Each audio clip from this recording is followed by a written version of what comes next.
Kasabay nga po ng pagkapanalo ng Team USA sa kanilang unang game sa FIBA World Cup ay may napansin nga po agad si Austin Reeves sa mga nanunood na mga Pinoy fans. Yan naman ang ating unang storya na aalamin na sasamahan ko na rin ng good news ng Angola sa Gilas Pilipinas at ang balitang malaki nga po ang pag-asa ng Gilas Pilipinas sa Olympics next year. Kaya mga idol, tara!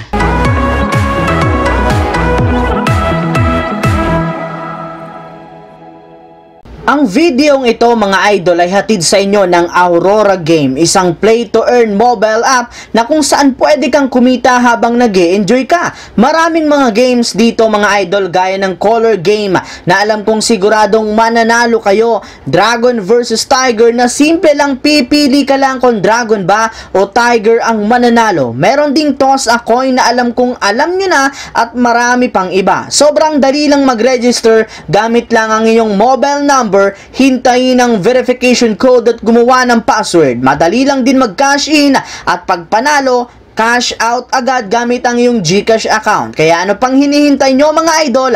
Mag-download na at manalo. Nasa comment section ang link para makapagsimula na kayo. Bagamat man nga po mga idol, maagang nag-struggle ang Team USA sa kanilang unang game kontra sa New Zealand, nagawa para naman nga nila itong tambakan at talunin sa score na 99-72 sa pangunguna ng kanilang mga players na sina Paulo Banquero na nagtira ng 21 points off the bench, Anthony Edwards na kumuha ng 14 points, Jaren Jackson Jr. na merong 12 points. Pero ang tunay nga talaga na pinaggaguluhan sa pagkapanalo ng Team USA ay walang iba kundi si Austin Reeves na nagtala ng 12 points, 6 assists, 3 steals, 2 rebounds sa kanyang 4 out of 6 shooting kasama na ang 2 out of 2 sa 3-point line. At nagawa niya nga yan sa 22 minutes na playing time. At ang maganda pa nga po dyan mga idol, simula nga sa pagtawag ng kanyang pangalan, paghawak niya ng bola at pagtatala niya ng puntos, sumisigaw nga talaga ang halos lahat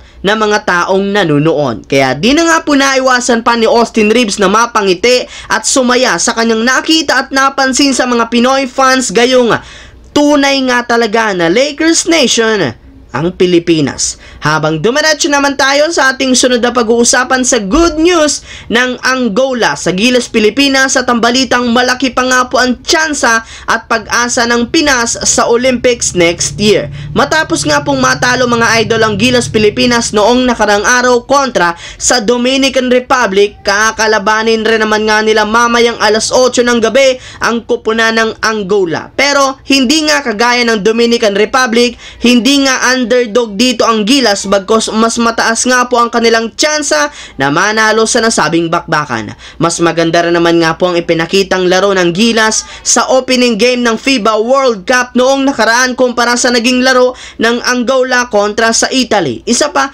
aminado rin naman nga po ang mismong head coach ng Angola na sobra nga silang mahihirapan sa Gilas Pilipinas dahil kay Jordan Clarkson. And speaking of Pilipinas mga idol, may lumabas nga pong balita ngayong araw na dahil nga sa nangyayari ngayon sa FIBA World Cup ay maganda nga po ang tsansa na makapasok pa ang ating national team sa darating na 2024 Paris Olympics. Bali, so far, wala pa nga pong Asian teams ang nananalo sa mga laro ngayon sa FIBA World Cup at Pilipinas lamang ang natalo ng single digit. Yes mga idol, puro nga tambak ang laro ng ibang mga Asian teams. Pero para nga po mga idol maging matagumpay ang pagpasok ng Gilas sa Olympics, kailangan nga po nilang manalo ng isang laro lamang at wala nga dapat isang kupunan sa Asia ang manalo sa FIBA World Cup. Sa ganyang paraan, sila nga agad ang magre-representa sa Asia